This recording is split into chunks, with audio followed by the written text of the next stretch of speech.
a gente tem um caso de sucesso no Tribunal de Justiça do Rio de Janeiro. Então, eu gostaria de chamar agora o Dr. Fábio Porto, ele é juiz do TJRJ, e ele vai compartilhar o processo de digitalização do tribunal com a gente. Dr. Fábio, seja muito bem-vindo.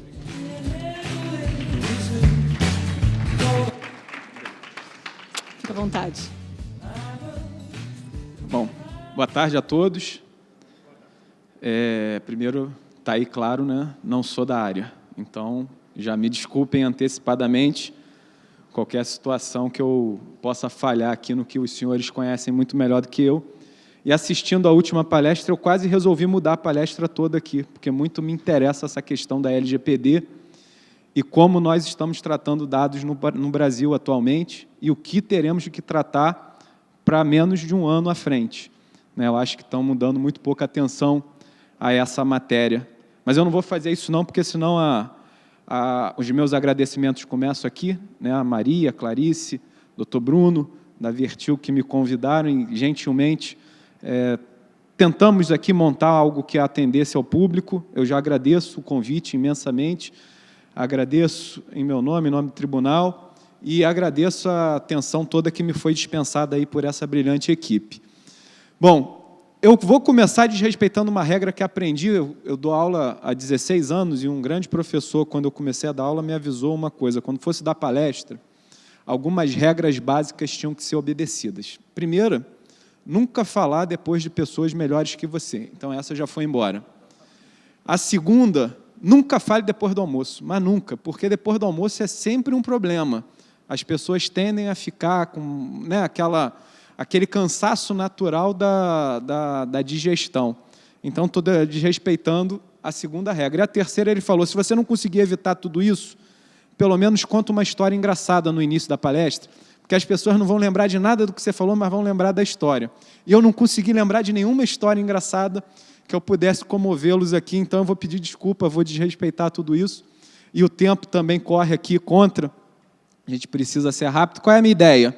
Se eu ver se eu me acerto aqui, é falar sobre essas três questões básicas e como o judiciário está nesse mundo aí digital, como que a gente está fazendo para entrar nesse mundo digital e como que esse mundo digital está revolucionando aí não só a forma, como todo mundo já sabe, de lidar com as questões do dia a dia, mas, acima de tudo, como está revolucionando a forma como as pessoas lidam com o trato da legislação brasileira. E até internacional, né? Eu vou dar alguns exemplos aqui para a gente ter em mente. Então, o nosso roadmapzinho é mais ou menos esse.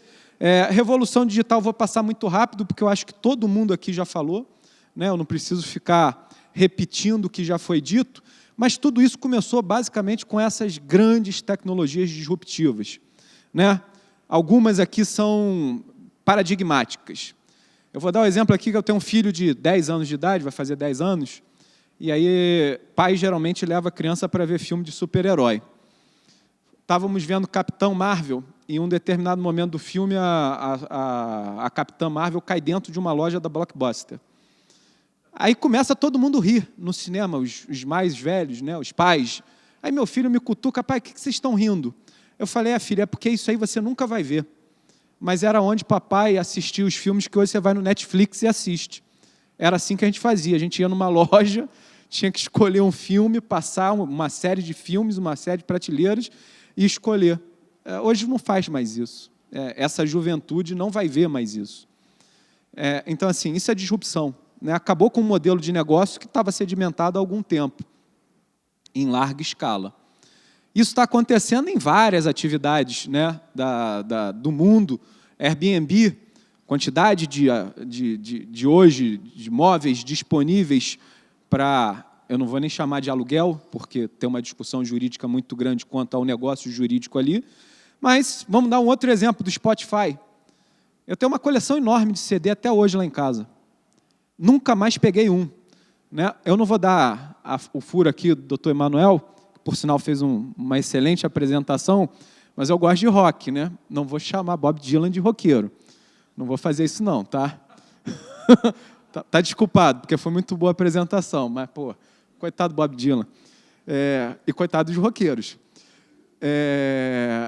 Quem tem aquela coleção ali de CD antiga e etc., né? Eu estava indo para o Rock in Rio, alguém aqui hoje de manhã falou do Rock in Rio, e aí meu filho queria ver Imagine Dragon, uma bandinha mais ou menos, né? Para quem gosta.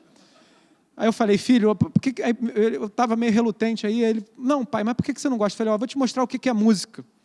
Mas papai vai aqui nos CDs antigos. Aí coloquei umas músicas antigas, umas bandas antigas, e ele falou, isso aí não é bom, não. Os gostos mudam, né? O mundo muda, nós mudamos, né? E nós mudamos muito rápido. Rápido de forma que a sociedade está mudando, está revolucionando. São videozinhos, eu não vou passar todos, mas é uma loja da Amazon em que pretende revolucionar a forma como a gente quer comprar produtos, né? Como a gente faz essas compras de produtos. Isso é só um exemplo do mundo que está mudando, da forma que está mudando. Vou deixar passar o vídeo um minutinho só para a gente ver. No lines, no checkouts, no registers. Welcome to Amazon Go. Use the Amazon Go app to enter. Then put away your phone and start shopping. It's really that simple. Take whatever you like. Anything you pick up is automatically added to your virtual cart. If you change your mind about that cupcake, just put it back. Our technology will update your virtual cart automatically. So, how does it work? We used computer vision, deep learning algorithms. Vou deixar passar tudo não, porque o básico é o seguinte, aquela visão que a gente tem tradicional de comprar alguma coisa, ir num caixa, pagar, empacotar, ela está sendo alterada, já está sendo alterada há muito tempo, e a mudança que vem é muito maior com essa nova revolução que está chegando e cada vez mais hiperdimensionando. O que as pessoas passam hoje o tempo integral? Conectadas. Né? Existe uma pesquisa muito interessante que diz qual é o medo que o cidadão tem na atual conjuntura. E, por incrível que pareça, uma das coisas que desponta como medo é ficar sem bateria e sem sinal de internet. Isso é uma questão que traz medo para as pessoas hoje, né? O que era totalmente trivial alguns anos atrás. Mas não, porque as pessoas estão extremamente conectadas. E essa conexão é uma conexão diferente do que acontecia no passado, é uma conexão em rede. A sociedade toda se alterou, a gente ainda não conseguiu parar, não teve tempo, né, que está tudo acontecendo de uma forma tão rápida, para parar e pensar o quanto nós mudamos quando as redes sociais ingressaram na sociedade. Alguns eventos mostram isso. Nós tivemos no Brasil aqui manifestações que foram totalmente engendradas por rede social, sem um líder. Na história da humanidade isso nunca tinha acontecido. Toda revolução, toda manifestação tinha sempre alguém à frente. Uma liderança, uma pessoa que se destacava. Aqui não. São grupos de pessoas se comunicando em tempo real, de forma atual, e mudando as coisas. Querendo mudar o país, querendo mudar a forma como isso acontece. Isso aqui é uma pesquisa que mostra por que isso está acontecendo. O número de pessoas conectadas, ele vem crescendo exponencialmente, né? Ao mesmo tempo, o número de tempo que as pessoas gastam na internet. Por incrível que pareça, esse aqui é o Brasil. É o segundo maior país no mundo que as pessoas gastam em tempo na internet. Nós estamos falando aqui de 9 horas e 29 minutos. É a média do brasileiro utilizando a internet. Isso traz um outro dado que é interessante. No mundo, nós temos 5 bilhões, em números aproximados, de telefones celulares, mobile. No Brasil, essa conta é ainda mais estratosférica. Nós temos aproximadamente 200 milhões de habitantes e 228 milhões de celulares ativos. Tá? Isso é celular que está em funcionamento. Significa dizer, nós conseguimos alcançar, não posso dizer que toda a população tem um smartphone, porque eu, por exemplo, aqui estou com 2. Então, eu já estou valendo por 2, tem pessoas que têm 2, tem alguns que têm 3, outros que têm 4. Não sei como é que consegue usar, eu já não consigo usar 2, 4, seria impossível, mas é lógico. A grande parte da população brasileira tem um dispositivo na sua mão. E qual é a nossa dificuldade aí? Vocês que são da iniciativa privada, está fácil, estão conseguindo conectar as pessoas na palma da mão. Mas e o governo, como é que fica nessa história? Eu estou falando aqui governo de uma forma geral. Né? Todo mundo quer entrar nessa modalidade de governo digital, de plataforma digital. Vou começar com alguns exemplos básicos.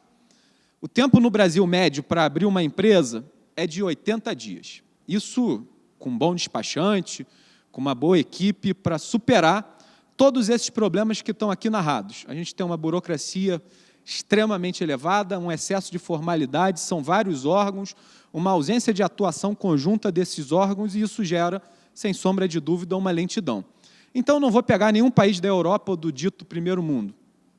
Todos os nossos vizinhos aqui da América do Sul, Argentina, Chile e Uruguai, têm mecanismos para que se possibilite a abertura de uma empresa em apenas um dia. Então, aqui são alguns exemplos. Esse é o site do Uruguai, por exemplo. Sua empresa em apenas um dia, perdão, eu passei aqui, sua empresa em apenas um dia, que possibilita o quê? Uma ausência de burocracia, um governo digital, a pessoa praticamente faz tudo pelo site, para conseguir inaugurar uma forma de fomentar a economia. E agora, sim, um exemplo que é paradigmático, né? Não sei se aqui todos conhecem, mas a Estônia, hoje tida como o país mais emblemático em plataforma digital.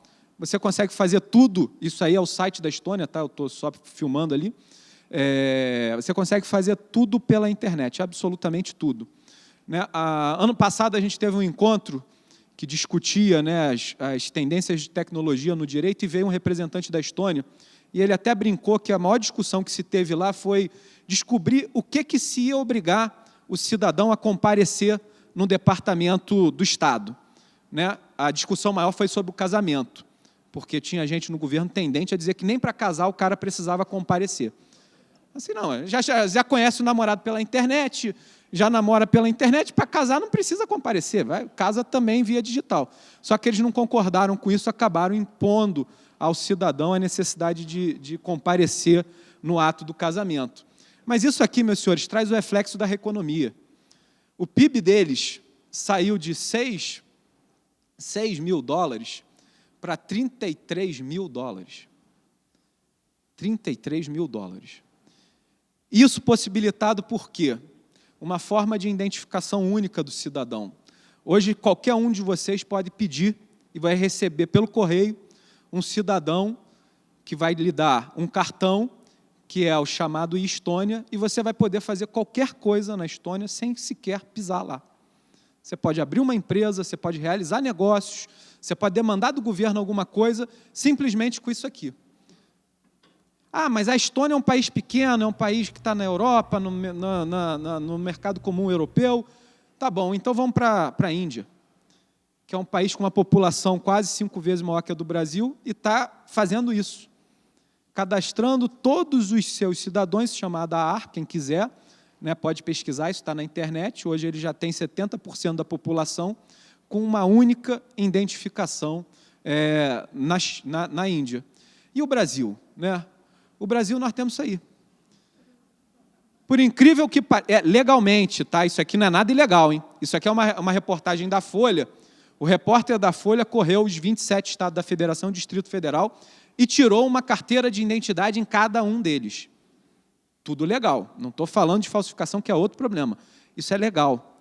Aí não, mas aí o governo pensa o seguinte: vamos fazer um documento digital. Beleza. Aí eu vou dar o meu exemplo, pessoal.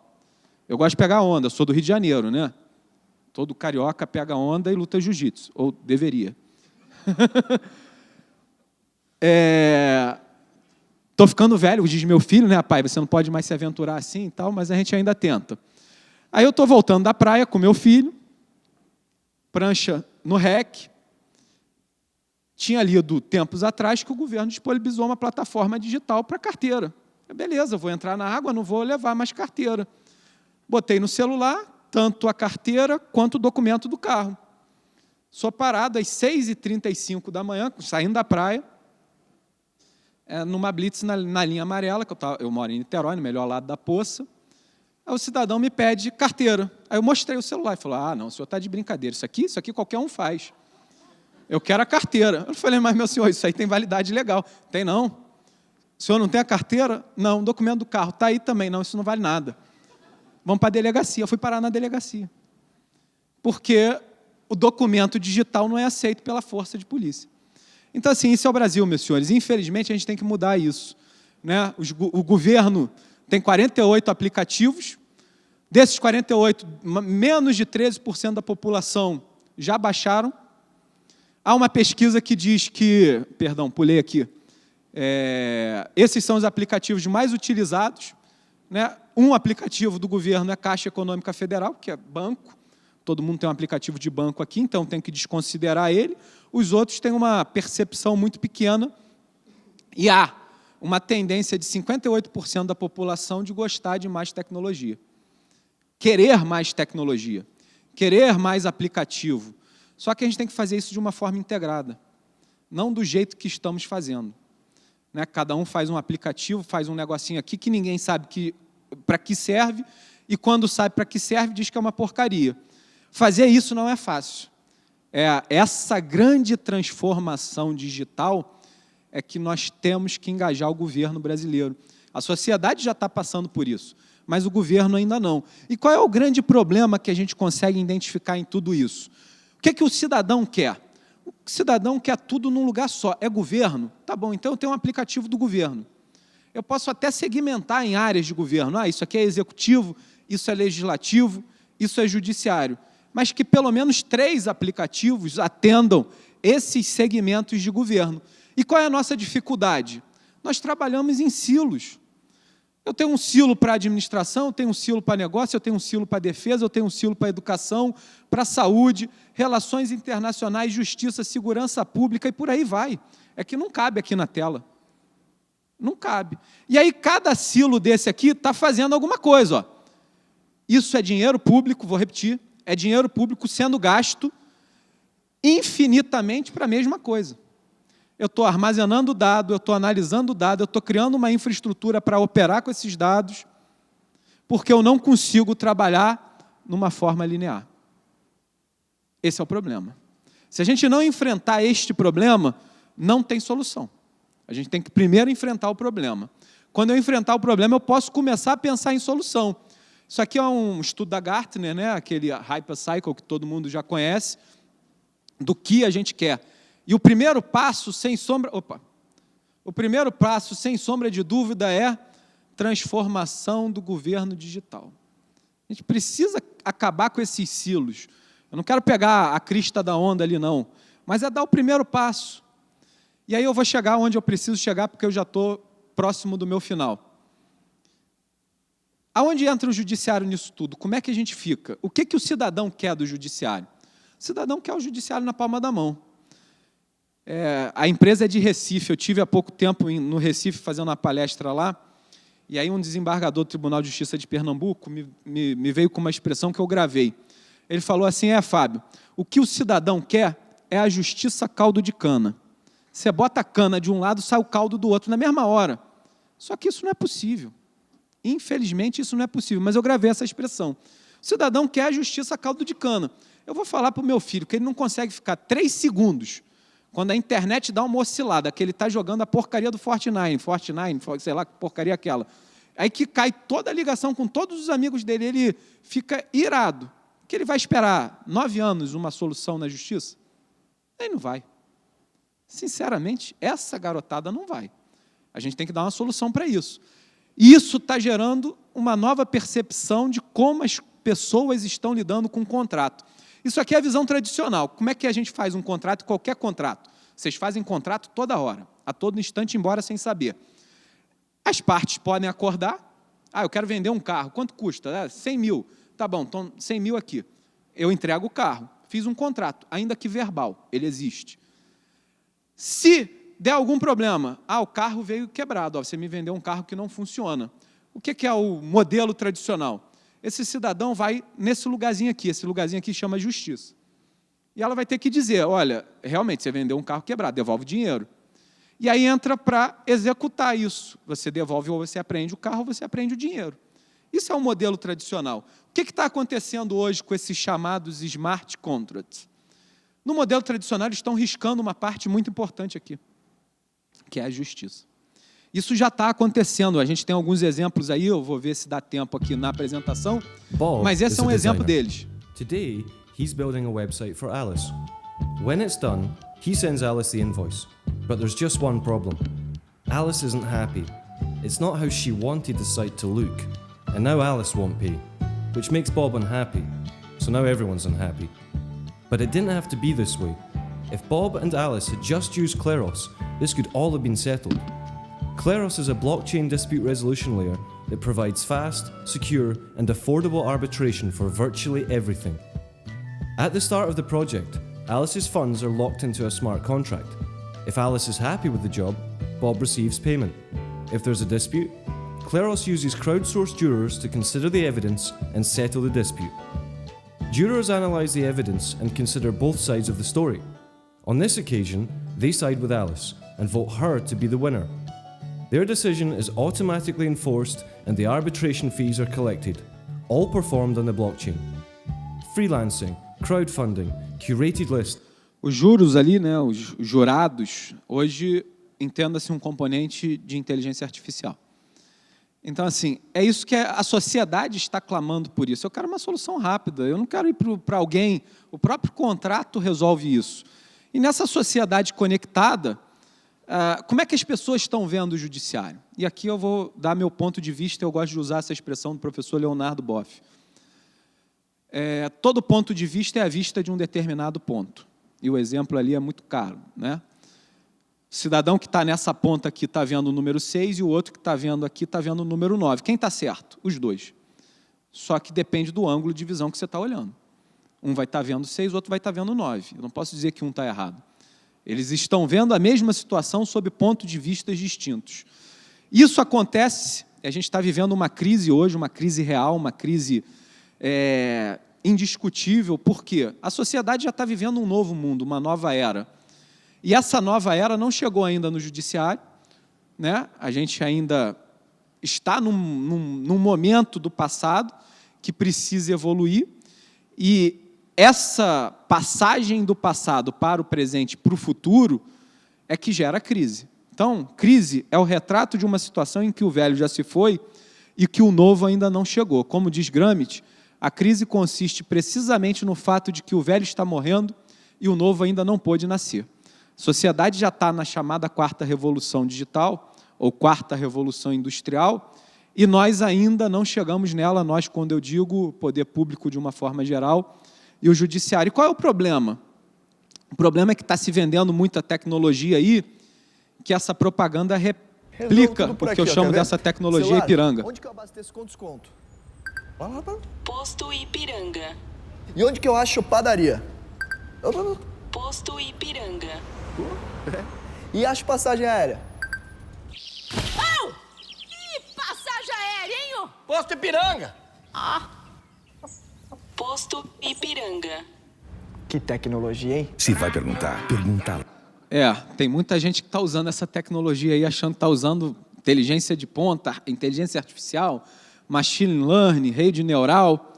Não é bem assim, né? Qual é o nosso desafio? Está ali, ó. Só para os senhores terem uma ideia de como a nossa sociedade está doente. Isso no Brasil, nós temos 78 milhões de processos para 200 milhões de habitantes, com um tempo médio de 11 anos de tramitação. Eu vou dar o exemplo do meu estado, né? No Rio de Janeiro, nós temos 11 milhões de processos, isso só no Tribunal de Justiça do Estado. A gente tem ainda Tribunal de Justiça do Trabalho e Federal, para 17 milhões de habitantes. Se isso tudo, né, a gente colocasse no papel, a gente vai chegar à conclusão que eu tenho muito mais processo do que habitante no estado do Rio de Janeiro. Já recebi a sinalização ali do cartão amarelo, então vou ter que dar uma acelerada aqui. E aí, o que o judiciário está fazendo? Né? O que a gente está... Isso é uma reportagem no Globo de domingo, tá? Que já saiu aí, terno e gravata, robô, Legal Tech, Law Tech, como a gente está mudando o direito e de que forma esse direito está sendo mudado. Então, o que a gente precisa? O que a gente está fazendo? O que está se construindo? Primeiro, a gente precisa de um portal de comunicação. Isso nós conseguimos lá no Judiciário desenvolver com muita tranquilidade. Para quê? Para que eu coloque esse cidadão no centro de toda a estratégia. É para ele que a gente vive. A gente vive para prestar um serviço ao cidadão. E esse serviço ao cidadão, a gente, por exemplo, reformulou todo o portal. E aqui a plataforma é Lifery.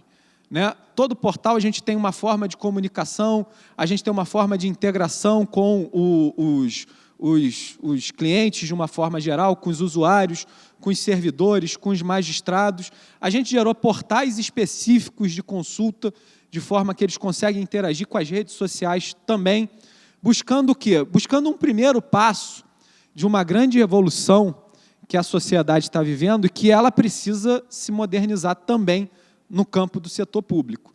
Né? A digitalização no setor público começou com o judiciário.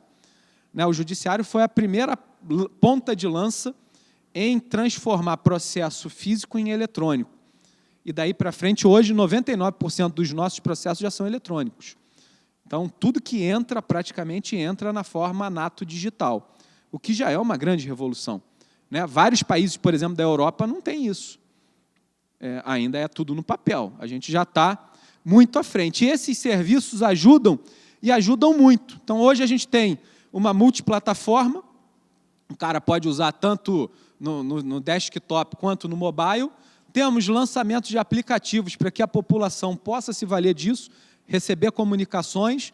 A gente está interagindo com outros aplicativos, não vai dar tempo de eu passar aqui, mas foi matéria até do Jornal Nacional, eu vou pular. Nós fizemos uma audiência com WhatsApp. Né? A gente tem várias situações, tem pessoas que estão fora do país. No estado do Rio de Janeiro, a gente tem pessoas que vivem em situações de conflito real, é uma guerra urbana, né? Então é difícil, o oficial de justiça não sobe determinadas comunidades, ele não pode entrar, né? Só entra ali o BOP. Então, assim, ele não pode mobilizar o BOP toda vez que ele for cumprir uma diligência judicial. E, às vezes, a pessoa do bem, e a maioria que mora lá são pessoas do bem, ela não consegue ter acesso ao judiciário porque ela não consegue se deslocar. Então, pelas redes sociais, de forma geral, a gente já está trabalhando com WhatsApp, mas estamos trabalhando com Skype, Teams e etc. Você consegue, o cidadão tem um celular. Então, ele não precisa se deslocar da área de risco dele para o fórum, que muitas vezes tem um problema. E qual o futuro que a gente vê? A gente vê o futuro do judiciário com inteligência artificial também. Mas, como bem disse quase todos aqui, inteligência artificial não substitui o homem, e nem deve substituir. Ela, na realidade, vem para agregar valor àquilo que o homem faz. Então, ele é um grande assistente qualificado para ajudar soluções de demanda. Infelizmente, pelo tempo que eu tenho aqui, não vai dar para analisar, eu ia analisar alguns cases de sucesso de vários tribunais. A gente tem o nosso, né? Eu vou passar o videozinho aqui, que eu ainda tenho 3 minutos, acho que dá tempo para terminar. Para acelerar processos. A nova tecnologia resolveu mais de 7.000 ações em 3 dias e arrecadou mais de 30 milhões de reais. Nas pilhas que lotam as salas do Tribunal de Justiça, 6 em cada 10 pastas são de processos para cobrar dívidas. O prazo médio para chegar à fase de execução, quando acontece a pesquisa sobre o patrimônio do devedor e a penhora dos bens, é de 7 anos, tempo que cai pela metade com o novo sistema. A solução destes processos depende de pesquisas nas contas bancárias, nos registros de carros, nas declarações de imposto de renda. Estes levantamentos, feitos por servidores da Justiça, ganham a ajuda de um programa com inteligência artificial. Um resultado que costuma demorar 35 minutos fica pronto em 25 segundos, tempo 40 vezes menor. O juiz sempre analisa o resultado do sistema de inteligência artificial. Então, o magistrado sempre dá a última decisão no processo, em cada processo individualmente. Quase 800 mil processos em andamento são de empresas e pessoas que estão na lista de devedores da Prefeitura do Rio. A maioria está em atraso com impostos como o IPTU e o ISS. No primeiro teste do programa, 7.000 processos foram resolvidos em 3 dias, arrecadando 32 milhões de reais para os cofres municipais. Boa parte deste dinheiro poderia ser perdido, já que os processos prescrevem após 5 anos. A inteligência artificial também ajuda a justiça a ficar mais rápida e a economizar. Tribunal de Justiça teve uma economia de cerca de 12 milhões de reais. Para o futuro, não tenho dúvida que a informática, esse tipo de programa, essa aceleração vai reduzir o tempo do processo, vai reduzir tudo. Esse é o futuro, e para esse futuro a gente precisa estar preparado. Estar preparado culturalmente, estar preparado tecnologicamente e estar preparado com aparatos que os senhores aqui, melhor do que ninguém, sabem que a gente precisa ter. A gente precisa pensar fora da caixa. E aqui eu faço uma reflexão. Eu uma vez estava em São Paulo numa palestra e o grande filósofo Cortella estava lá. E ele fez essa brincadeira. Ele costumava brincar com os filhos dizendo que quando eles já alcançassem 12 anos, ele ia contar o segredo da vida para os garotos. E aí os garotos, mas pai, qual é o segredo da vida? Qual é o segredo da vida? Calma, você ainda não tem 12 anos. Quando tiver 12 anos eu vou te contar. Um filho chegou à idade de 12 anos, todo feliz, correu lá para o pai. Agora o senhor tem que me contar, né? Ele, vou te contar. Aí ele contou, a vaca não dá leite. Aí o filho, decepcionado ao extremo, falou, pô pai, isso é o segredo da vida? Ele por que não dá leite? Porque você tem que ir lá tirar. Basicamente é isso, meus senhores. A vaca não dá leite, realmente ela não dá. A gente tem que ir lá tirar. E para tirar a gente tem que fazer mudar. E essa transformação, né, os senhores ajudam a fazer. Porque a melhor forma de prever o futuro é, sem sombra de dúvida, criar. E é isso que a gente faz aqui cotidianamente. E eu termino mesmo, estou no meu tempo certinho, com uma grande reflexão de Eduardo Galeano. Por mais que pareça, né, que isso aqui é utópico, hoje de manhã a gente ouviu que em 2045, né, a tecnologia vai estar muito superior do que está hoje. Para que servem as utopias, diz Eduardo Galeano? Né, se a cada passo elas parecem mais se afastar, eu dou um passo para frente, diz ele, ela dá 2 para trás. Então, cada vez que eu caminho em sua direção, ela se afasta mais ainda. E ele diz, olha, elas servem justamente para isso, para que a gente nunca deixe de caminhar. E estamos caminhando, muito obrigado.